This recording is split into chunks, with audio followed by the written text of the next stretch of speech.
Hello, welcome back to the Cash PT Lunch Hour podcast. This is Aaron LeBauer, your host, and today my guest is Ryan Obernesser, and Ryan and I are in the same mastermind, Empire Mastermind with Bedros and Craig.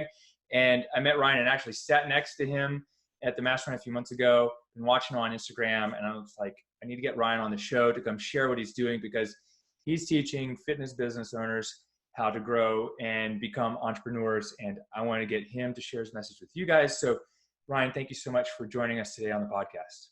Yeah, thanks for having me, Aaron. I really appreciate it. Yeah, awesome, man. Well, you're crushing it, and I know that you've been working hard on doing a lot of things. And from our conversation before, you've made some mistakes in the past, just like I have. So, hoping we can share some of those today.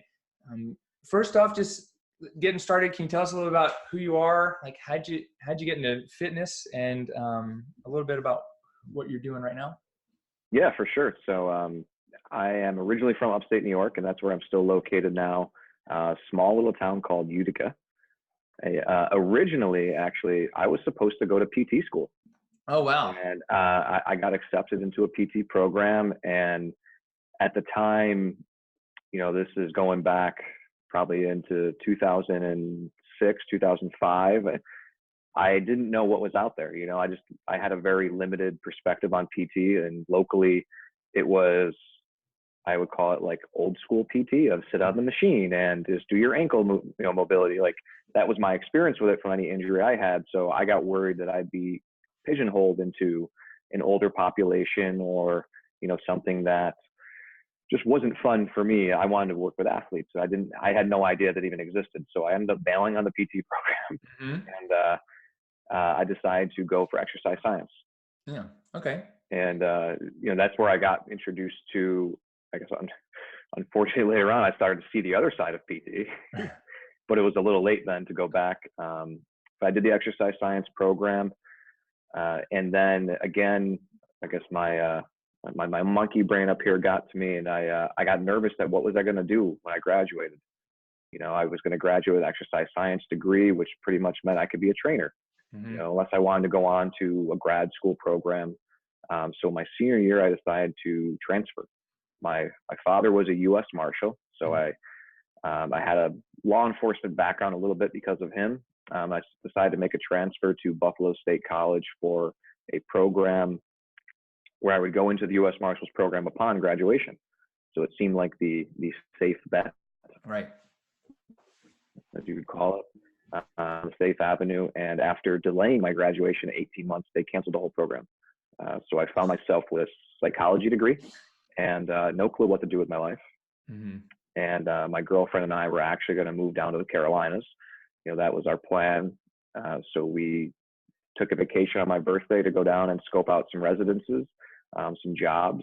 And unfortunately, she decided that that was a good time for us to end our relationship. Oh, gosh. So I literally left in the middle of the night, flew home, moved all of my stuff back to Utica, New York, and had no idea what to do with my life. So I started becoming a personal trainer. And I started to realize that, this is really my passion, to work with, fitness industry, to help people. So I started to build up my clientele, and you get to a certain point with that there's only two things you can do. And one is to open your own facility and hire people to be underneath you, or to charge more money.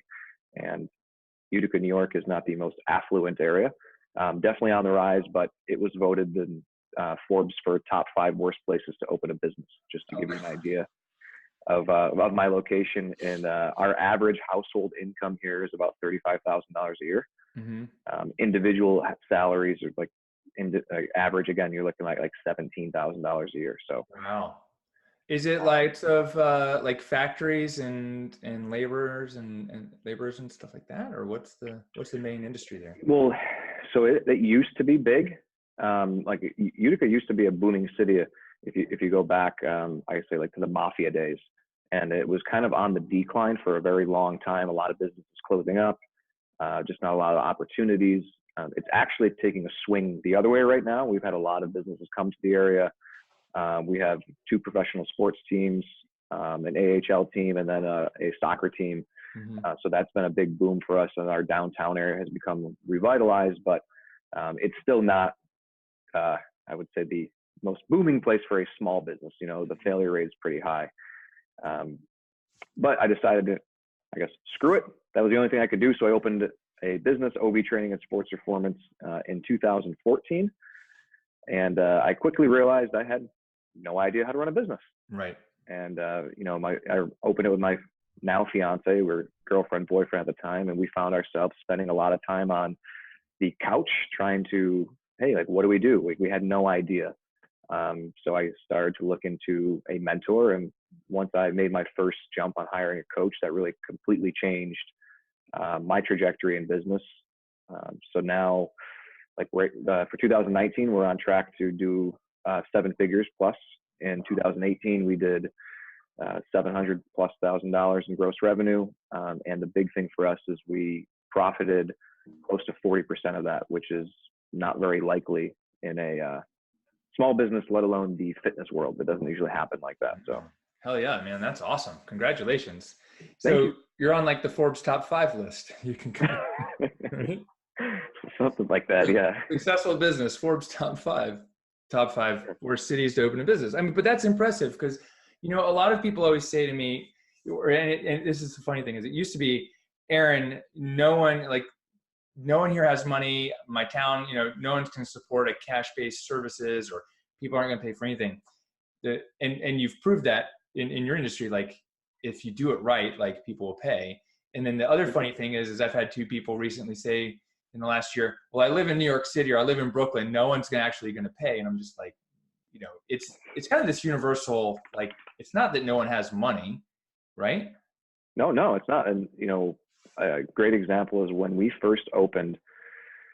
So our memberships ranged from $97 to $160 for our highest level membership. And I remember, my friends, family said, like, no one's ever going to pay that. Like, it didn't exist around here at that time. Yeah. So they just kept saying, oh, no one's going to pay that. No one's going to do this, so on and so forth. And I was like, well, I think that, like, it's worked other places. It's got to work here, So we just did it anyway. And the funny thing is now our price points are more than doubled, and we're busier than ever, so wow. I think a lot of it comes back to this. Yeah. What was the thing that took you from sitting on the couch, not knowing what to do, to be able to selling, $97 memberships, $200 memberships? So literally that day, I can remember this as clear as yesterday. We laying on the couch. We didn't know what to do. No idea how to market anything, anything like that. There was another gym owner locally that I had heard of. I knew growing up, and I had seen him post some things on Facebook, stuff that the people he was working with, and I knew he was friends with Martin Rooney. So he's from Training for Warriors. I decided just to look it up, and I saw that he was actually doing some business coaching for Training for Warriors. And I saw they just put on some event, him and his business partner. So I like to think I have, like, intuitive sense or something where, like, I truly believe you can make things happen in your life if you really want to, by putting yourself in the right position. So all I did was I shot him a message on Facebook and just said, hey man, congratulations on the event. I've always looked up to you, and I think it's awesome you put that event on. Just wanted to say that, that's awesome, and it's very inspiring for me. Yeah. In hopes that he would contact me. And a couple weeks later, he reached out and offered to take me to coffee. Mm-hmm. So I went to coffee, and he told me about what he was doing, and he pitched me essentially. Yeah. In person. Now I realize it was a great sales conversation. I didn't know that then, but he said, if you want help, like, I'm willing to help you. And it was $1,500 a month, and at the time we were profiting maybe $700 a month. Mm-hmm. So I had no idea what that was about, and I of course I delayed it. And I was like, I got to think about it. I didn't know anything. My thought was that, all right, he's going to get me to pay him, and then he's going to try to bury our business, because we were still technically competition at that time. Right. So I went home. I spoke to my father-in-law a lot about it, because he's in the finance world, and they have coaching and mentorships and stuff there. And the next day he texted me and he said yes or no. That's all I want. Like, that's all I need. I don't need anything else. Mm-hmm. So I guess I grew a pair of balls and just typed yes. Awesome. And the rest is history. Yeah. From that point on, he took me in and taught me how to market. He taught me how I increased my price points 30% overnight, and we got busier. The importance of offering value and understanding that if you give more, you'll receive more.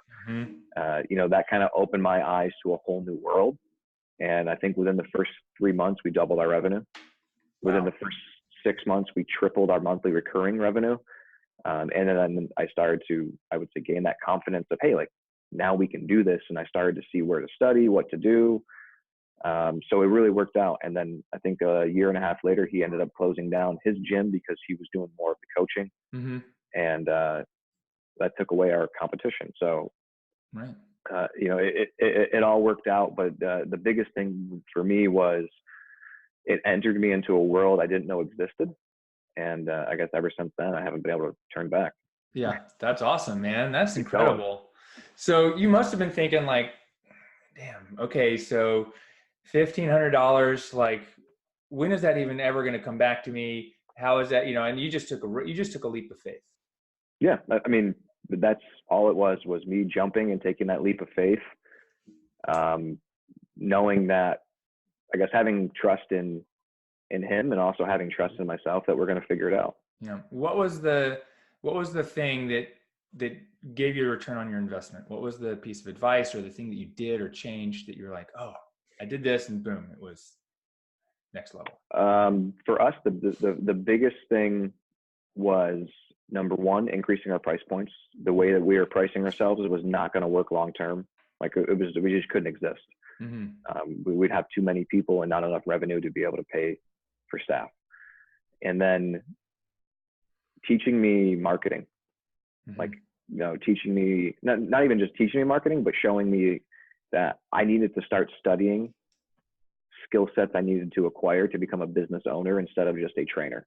Right. I knew a lot about fitness. I knew a lot about training. I studied a ton of like Gray Cook and PT and functional movement and, all of these things, which was great for training, but it didn't help me grow a business. So, that was, I'd say the biggest game changer was, hey, like you need to study this, you need to learn this. And it wasn't that it was given to me. There was obviously some guidance there, but it was also teaching me how to execute it so I didn't have to rely on somebody else. Right. So just being able to get great results for your clients and patients isn't enough to have a successful business. Is that what you're saying? Yeah, no, it's not. In the short term, sure, but long term, that's not going to work. Yeah. So like short term, like build a job for myself versus long term. What do you mean? Like tell me, like, what's this long term and why? So if you personally know how to get great results for your clients, like that's the number one requirement, I think, of any service-based business. But after that, it only gets you so far. It goes back to like personal training where you're going to have a ceiling. You can only take so many people in a day. There's only so many hours. There's only so much money that you can charge. You can't charge $2,000 per session. You know what I mean? So depending on how you want your life to be, if you actually want to have a business and become a business owner instead of working a job, which our friend Vince Del Monte described to me last week as just over broke, is what that stands for. I love that. Then you have to learn the skill sets of business and systems, and I would say more importantly, leadership, so that way you can have a team. You can't do everything. Like it's just, and that's why it doesn't work long term, is because there's so many other facets of a business besides just the actual servicing of a client or patient. Right. That's awesome. What was the thing? Like, tell me about. I want to know, like, what was the thing? Is it something growing up, something in college that actually, like, why is this so important to you that you continued doing personal training and took this leap and are doing what you're doing now? Like, what's happened to you between maybe before now or before then? Like, what's the pivotal thing that's got you to that point where you were like, I am going to take this risk. I do want to grow this beyond me. My friends and family have told me this, and I have a kind of I guess like a chip on my shoulder that I need to prove something. And I think really for me, it's growing up, I was extremely shy and anxious. The story that I use, when I meet a new client or do a presentation is, I didn't go to the first day of school until I was 15 years old. And I didn't go because I was scared and I was nervous. And like, I literally get so anxious that my mom did make me go one year and I threw up on the front door of the building, you know? So I lived my life in such a nervous, scared way for so long that when growing up and I'll say being a teenager and even in college, I wasn't I don't say good person, but I was unhappy. It was in a dark place. And once I started to study some self-development and see the power of how that changed my mindset and I'd say the lifestyle that I was living, mostly up here, was where I really decided that, hey, I'm going to keep pushing into this because it works. And then, as weird as it sounds, I've always felt like I've meant to do something great, like something bigger than what I'm doing right now. So I've always had this vision of where my life should be. And I'm big on visualization of if you have a goal you want to achieve, to visualize it so vividly that you could feel it, see it, hear it, everything. And that's what's been attracting me to that for so long. Wow. I would say it has been the big thing for me. That's awesome. What is your vision? What are you doing in 10 years? Like, or, you know, what's your big goal with all this? So big goal overall, even with training. And so training was the first step. Opening the facility was just another stepping stone to become a launch pad into, I would say, the fitness industry, where like now I'm helping other fitness business owners, gym owners grow their business. I want to be involved in speaking and writing. And I don't want to say, I'm not trying to be a celebrity, so, you know, but I want to be able to make an impact that's more, I would say, wider than what I can reach in the local area. So getting out on a national level to help people, one, realize that fitness and I would say the empowerment that gives you can change your life, but more importantly, business. Like that's where you can create a livelihood for your family. You know, you can create a legacy for your family when you understand the things that we've learned over the years when it comes to growing a business and providing value, making connections and growing a network. So that's really my big vision, is now to, you know, take everything I've learned and try to expand that farther and farther out to where I'm making a much larger impact. Yeah. And is it just because you yourself were struggling, you know, financially or figuring out how to do this, or you've seen other people doing it, that you decided to grow and do this, or is there another like reason, like thing that you've seen or struggled with? Yeah. I would say like when it came to fitness, is again, going back to that shy, nervous and anxious kid. Then I started working out, you know, like I was a little chubby, you know, the girls would say, oh, you had man boobs, you know, all these things that kind of put me into that place. And once I started to work out and became, I guess, like the muscle guy or like the workout guy, I saw how that changed, like the perception of me changed. And again, after that breakup in college, where I had to move back home and I was in a really bad place, you know, when I started to open a business, again, I saw that transformation. I saw how I could change. And I would say over the years, you just get that confidence to really believe that you can do anything. Like, you know, when you see that, hey, I built myself, or I fixed, you know, I had this major injury, I fixed it and now I'm healthy. It gives you that power to like, hey, well, what can I do now? And we're like, hey, I grew this business and I've created, you know, financial freedom, time freedom for myself and my family. You know, what can I do now? And it just keeps pushing. And I always ask myself, why not me? Right. You know, that was one of my first coaches. What he always said is like, came from a much smaller, basically farm town. You know, it's called Floyd, New York. He's like, I'm from Floyd, New York, and now, you know, look what I can do. Right. And it's just because of that question of, you know, why not me? Yeah. Like you see all these other people, or, you know, whoever you look up to, they're doing big things. They're making a, you know, awesome impact on the world, and they're also being rewarded for it. And I look at that, and instead of saying, oh, it must be nice, I say, well, why can't I do that? Right. And then I try to figure out a way to do it. That's awesome. So like what the average trainer in America, probably, whether they make like $30,000 to $40,000 a year, or is there a number? Do you know what that is? Yeah, it depends on location. I mean, if you're down in the city and you're independent, you can make anywhere from, I don't know, 70 to 100 grand, but your cost of living is completely different down there. So it's all relevant. Right. But yeah, the average trainer, it's not that much. Yeah. Cause like the average PT in America is like $79,000, you know, and that includes people who are, you know, working for someone else. But So what I want to know is like, how do you go from being someone who's like, okay, I'm expecting to earn, what is it, 45 to 70,000, $80,000 to saying, okay, I now see it's possible to generate hundreds of thousands of dollars or even $1 million in my business. How did you how did you figure that part out? How did you figure out, okay, I've got a job and now I can, I can basically 10x my job, or the income that I'm making from my job, but not by not just seeing 10 times as many people. So I think it's destroying this, and you have to question your own belief systems. Mm-hmm. So when I went through my first coaching experience, my coach was involved in Wake Up Warrior. So I was fortunate enough to learn a lot of the stuff that they use when it comes to, I would say, like mental transformation. Mm-hmm. And, questioning yourself of why, again, it goes back to why not me? Just because everyone else has told you that it's supposed to be this way doesn't mean that it is that way. And one of my favorite stories is there's a mother and daughter that are cooking Easter dinner. So the mom is making a ham. Mm-hmm. And before she puts it in the oven, she cuts the ends off the ham. And the daughter says, "Mom, why do you cut the ends off?" And the mother said, "Well, that's just how you do it. That's how you cook a ham." So the daughter said, "All right, well, that's weird." The mom said, "Well, that's how grandma always did it." So when grandma comes over for dinner, the daughter says, or the little girl says to grandma, "Grandma, how come you cut the ends of a ham off when you cook it?" And she said, "It's because we only had an 8-inch pan." So just because it's the way that it's always been done doesn't mean that it's the right way or the only way.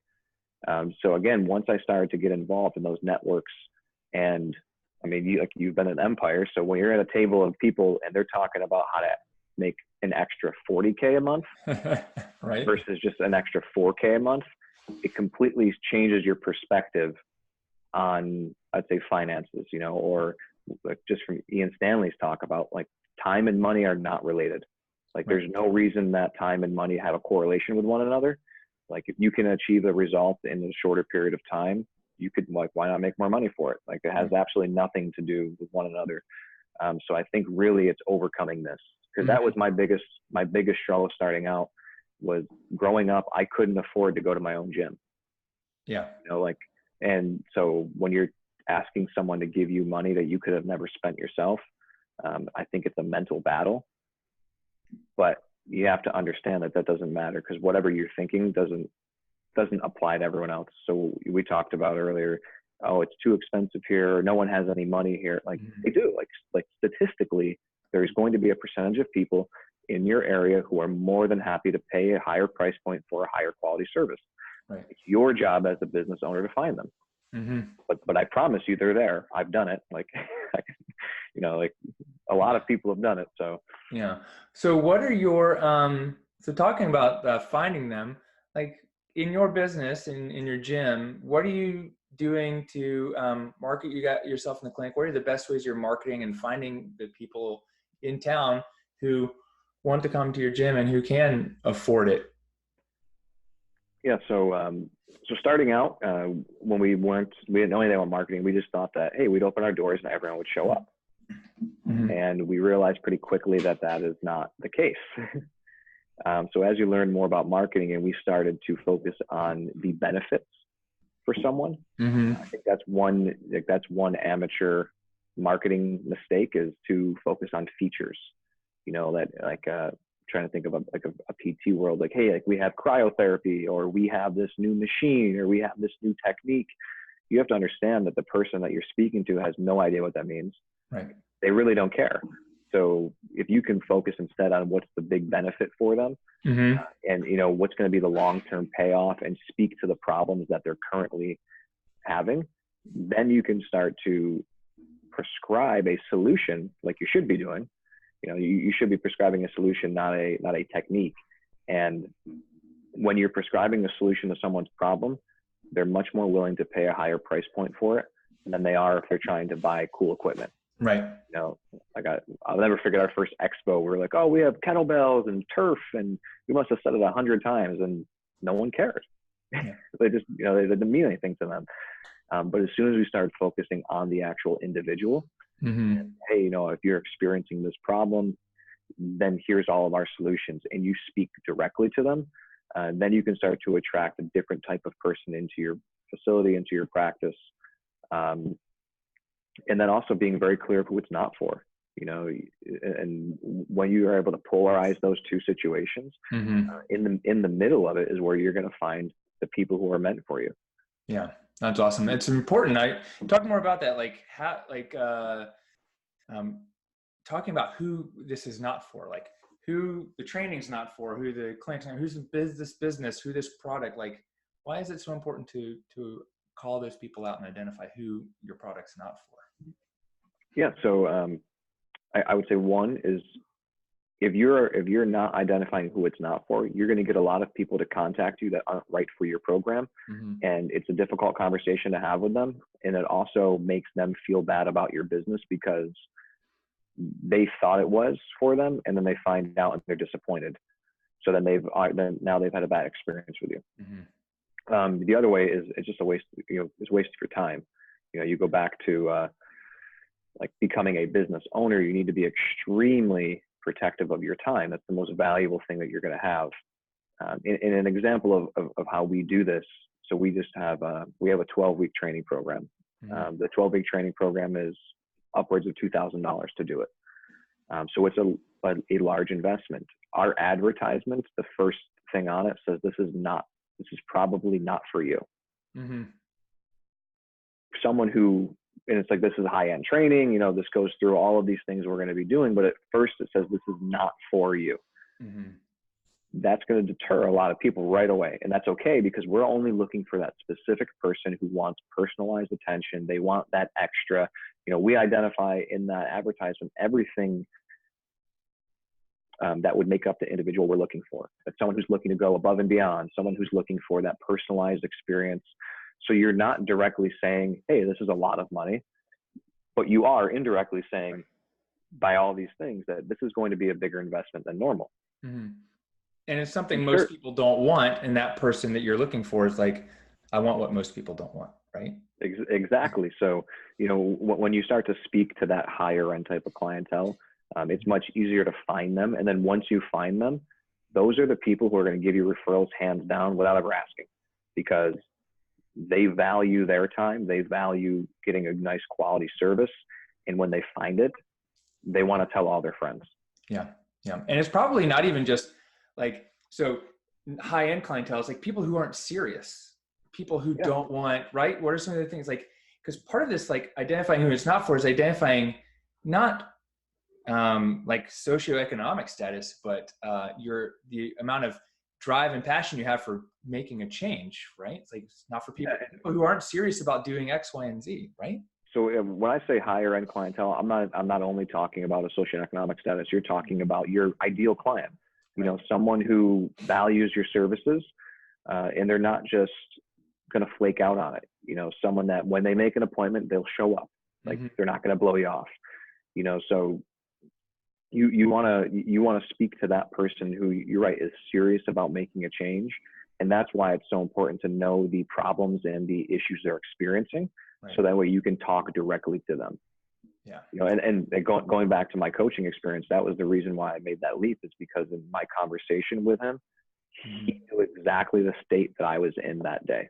Yeah. He'd been there and he got out of it. So he could speak to exactly where I was. And that gave me the confidence to say, hey, I'm going to make an investment because I want to get away from this bad place I'm in. And I want someone who's gotten away from it themselves, or someone who's helped others get away from that spot, to get me away faster. Yeah. Wow. That's powerful. So, marketing isn't the only, you've mentioned this but marketing's, not the only thing that's going to get your gym busy, right? Because you can bring a lot of leads in, but and I even see like people are trying to cover up their problems with just getting more leads, right? And they want to do more marketing, but that's not always what they need. What is it like? So you got marketing, and then what's next? How do we get people from leads to customers? Yeah. So having just in that instance, having a sales process is you need to have a process for when someone signs up to, or someone calls you or emails you, there should be a process of exactly what happens. In our facility, our team knows about always or never. So always or never means that if we're doing something, it's always happening. Otherwise, we never do it. So if we have a system for how someone comes in, it happens the same every single time. So when someone, just to give you a breakdown of our system, when someone fills out the application form for an orientation with us, they're going to get a phone call immediately to confirm it. They're going to be asked on the phone if it's okay for us to send a text message with directions. On the day of their appointment, we will send a text message to them with directions and a picture of our parking lot so they know exactly where to go. When they come in, they're greeted at the door, they sign in, and they timestamp when they're there. So that way we can go back and see how many people are showing up for their appointments. Wow. From there, we go into a meeting. We have a whole process of how we're going to go through this meeting. And at the end of the meeting, we're going to have an outcome. Either one, they decided to sign up, or two, they didn't.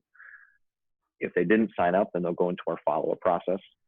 If they did, then there's a whole another process they get put into for our onboarding. So when someone's going to come for their first day, they need to have all of these things done first.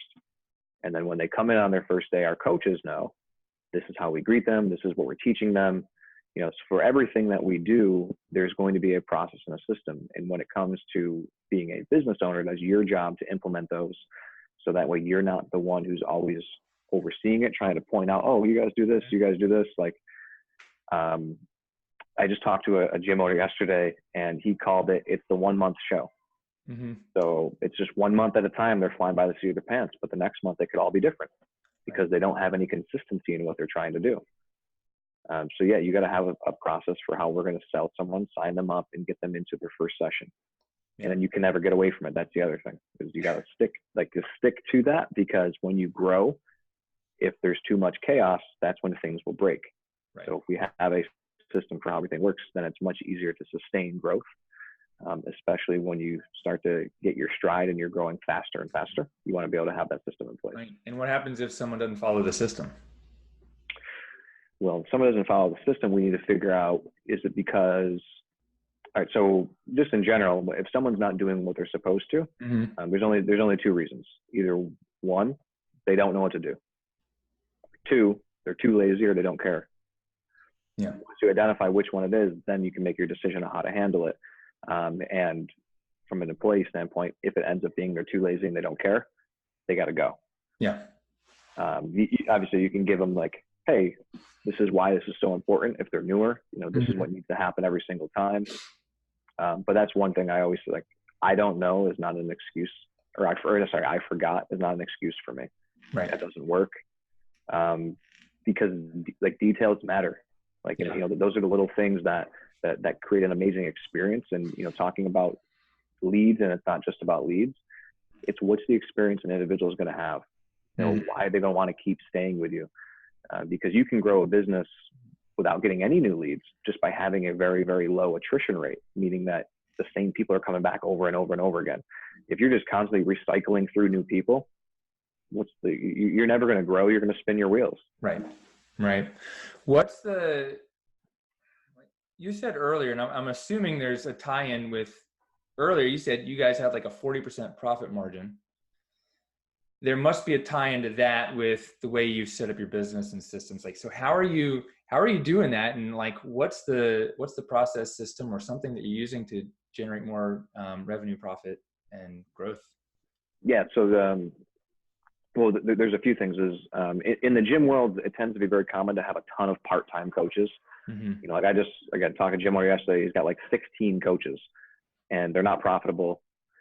They don't there's no need to have that. It's just that it's hard to find someone full-time. So we've taken a different approach where we try to build careers. So we try to build full-time coaching positions, because when you have a full-time employee, as Beatrice would say, you have full-time loyalty and you have full-time attention. So when you have those things, you're able to do more with each person. So even though our payroll's higher per person, we're not having all of these different people and turning over a large amount of people, which ends up costing you more in the long run. When you invest in your people, even though it might be hard to justify in your head that you're going to pay someone more money than you were paid in that position. But that's how you keep people for the long term, which lowers your cost overall. So that's the first piece of it. The second piece of it is understanding that inside of your business, you have different buckets. And what I mean by buckets are different ways to generate revenue. Mm-hmm. And then also understanding that your patients or your clients have different pockets. And as soon as you understand that people will spend money from different pockets, then you can start to figure out how to tap into those pockets. And an easy example in the fitness world is that someone will pay for a gym membership. So for us, it's $199 a month, right? For our basic membership. Someone will also go and spend $100 a month on supplements. Those two things are completely unrelated, even though you might think they're in the same category. Mm-hmm. For that individual, they're not. Those are two different pockets that they're spending from. So if you can get someone to spend that $100 in your business, then you just increased your revenue. You're going to increase your profits, but you're not going to necessarily increase your workload or your patient load, right, or the stress on your business. So for us, we've identified some ways to what we call fast cash activators. Mm-hmm. So for our coaches, one of the ways we're able to give them full-time employment is that they have a base salary and then commissions. So we teach them how to sell, how to promote themselves, and they'll put on specialty programs. So even though what we do a large group training membership, so we might do a 6-week specialty program that's focused on women's strength for ladies who want to learn how to do some more advanced movements like barbell lifts. They're going to work in a very small, tight-knit group, and they're going to pay an additional cost for that because it's more of a semi-private training session than it is a group training session. So from the business standpoint, we're increasing revenue per client without having to get more. Mm-hmm. And our coach is able to earn a commission off of that. So they're able to increase their own pay, and they're doing everything.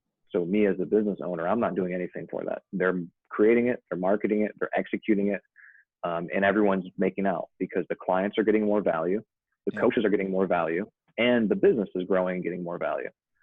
So inside of a PT practice, and you can speak to this better than I can, but there's a lot of different buckets. Mm-hmm. So when you have someone come in for whatever service it may be, whatever issue that they may be having, you should have different buckets that you can dip into to, number one, and this is the most important piece of this, is you have to provide value to them first. Mm-hmm. I'm not at all saying that you just want to try to squeeze money out of every person that you can, because it has to be right for them.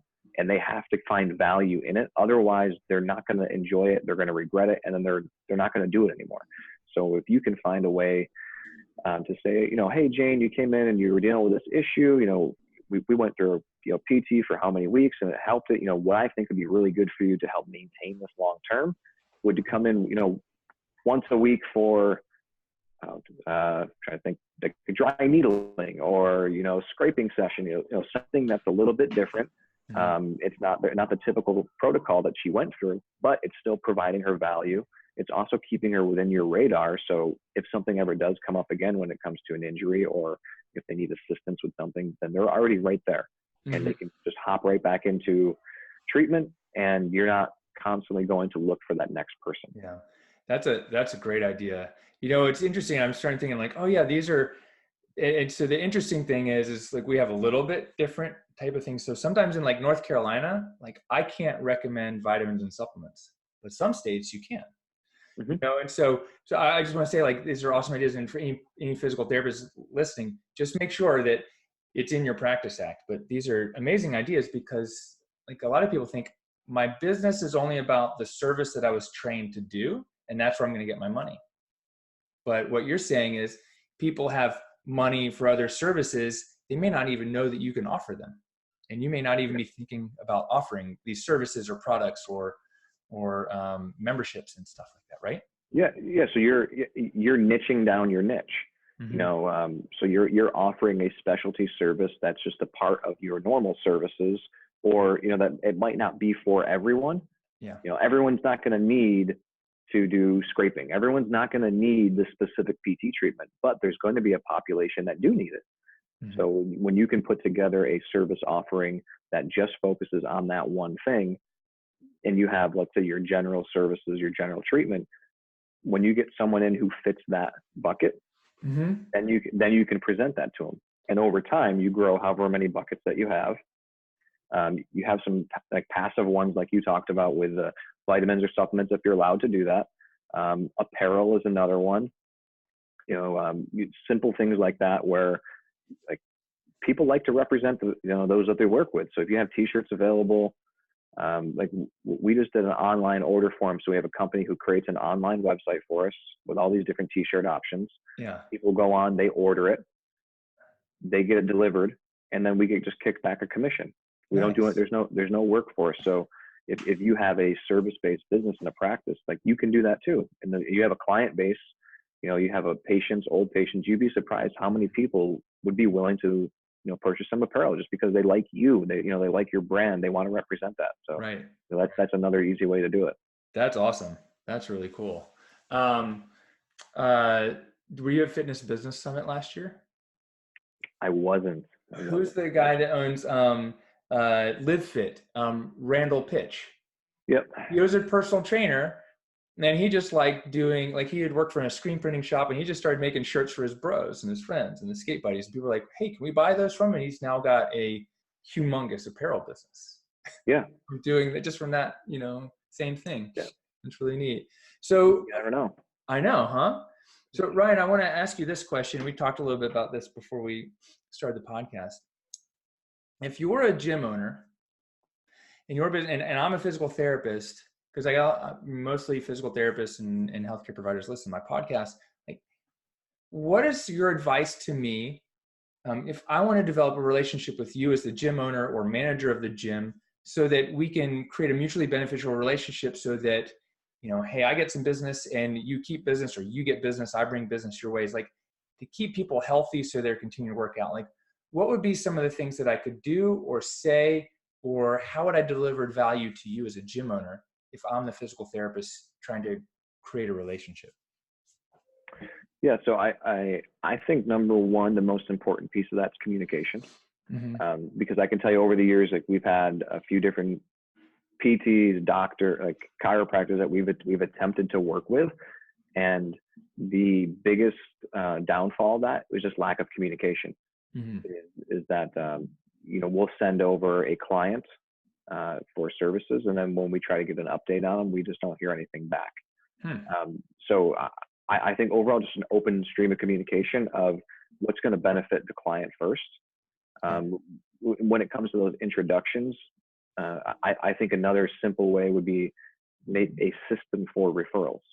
Mm-hmm. That was one thing, because we do work with a chiropractor locally that, we had talked on the two of us that, hey, every time a client comes in and joins as a member for us, they're going to get a welcome package. Inside that welcome package, there's going to be a gift certificate or a free assessment for his services. Mm-hmm. And then same thing on his side. Every time they get a new patient, they get a welcome package. In that welcome package, there's going to be a free 14-day trial program for our services.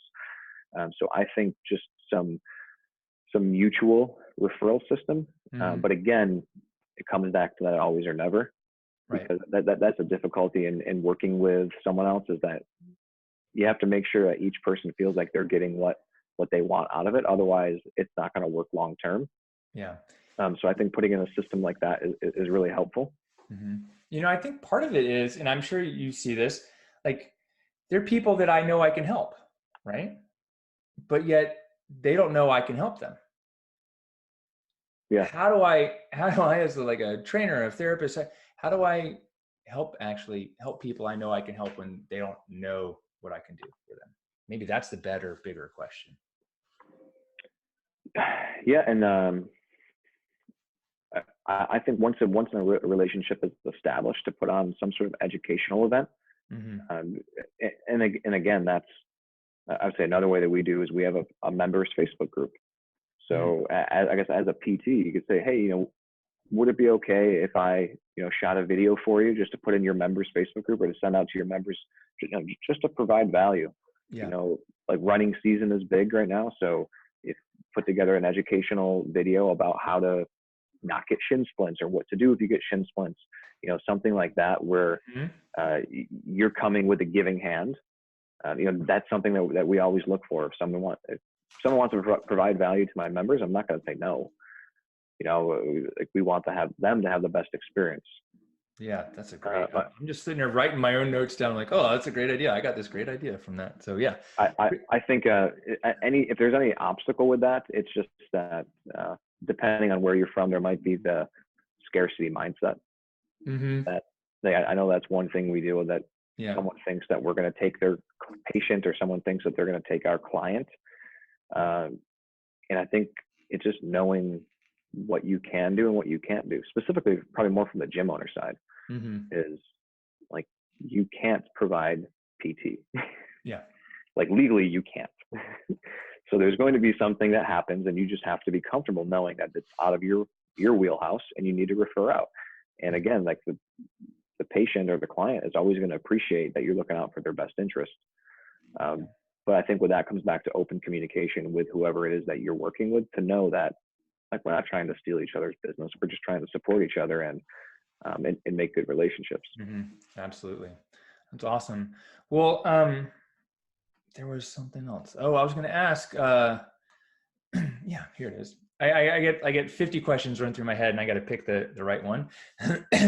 Looking back over your career, maybe even just like, let's say in the last few years, what's been the number one thing that you've done that's made the biggest difference? Or what's the thing that you've done that you like, well, if I went back and did that differently, I would do this? Or that you're saying, oh, I did that wrong, and now I'm teaching it this way, or I would do it this way again. Like, what's that? Is there something that you've either done really well that, like, you didn't realize, or you made a mistake on and would change the next time?